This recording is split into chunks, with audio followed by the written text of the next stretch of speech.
ran spread fingers through his thick, slightly curling, mid-brown hair as a Welsh comb, and took another look about.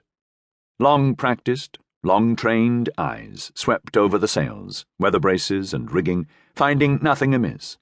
The wind on his cheeks, as he cocked his head left and right, steady, and the ship's head was in no danger of falling off to leeward of a sudden, for the two hands tending the large double-wheel helm were studiously alert, oblivious to anything outside their duties.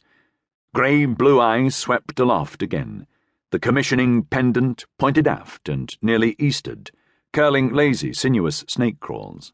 The lookouts, posted at the crosstrees of upper masts, were keeping their eyes outboard on the horizon. On their feet, not slouching, and would sing out if they had anything to report. But they didn't, of course. This patch of the North Atlantic, and just which part of it they still had to discover, was yawningly empty of anything. Not a rock, not a wave-breaking shoal, not even a lone seabird that might have presaged their awaited landfall.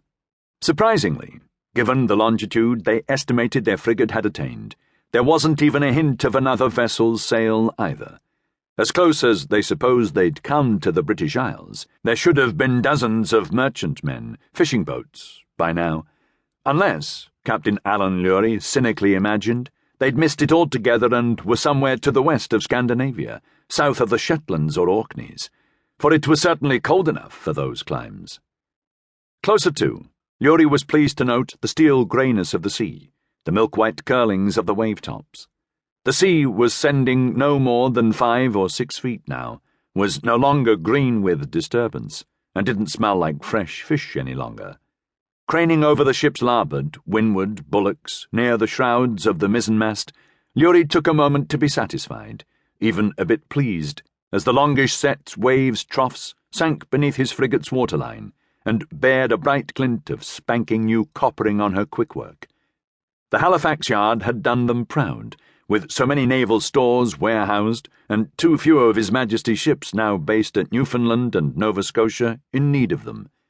The North American station's labourers only got seasonal work these days, when the two-deckers from the Caribbean fled north to avoid hurricane season and had seemed happy to have work.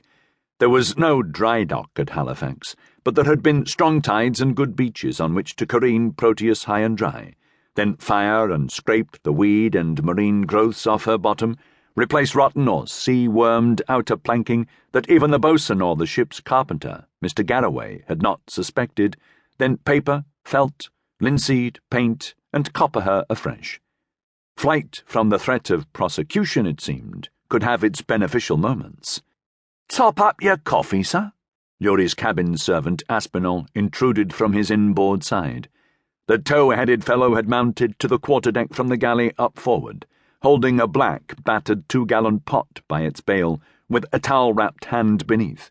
His breath steamed in the chilly air, nigh as lustily as the pot's spout, though nowhere near as enticing a scent as the hot coffees, Lewrie cynically thought.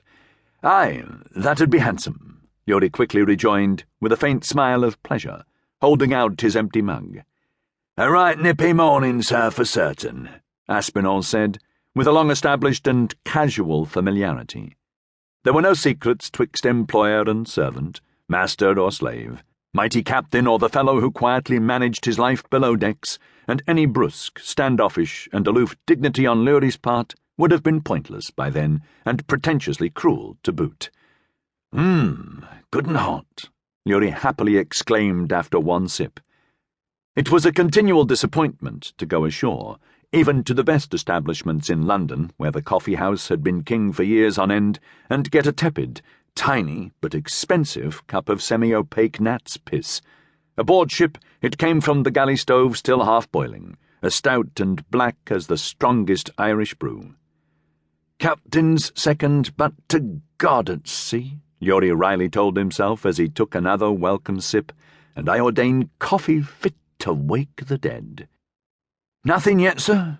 Aspinall felt fit to ask, casting a glance at the activity on the starboard gangway. "No, not yet," Lewrie told him, grinning once more a trifle. "I assure you, when it happens, you can't miss hearing it. I see Mr. Catterall licking his chops. Best top up the others, too, lad." "Aye, sir," Aspinall cheerfully replied.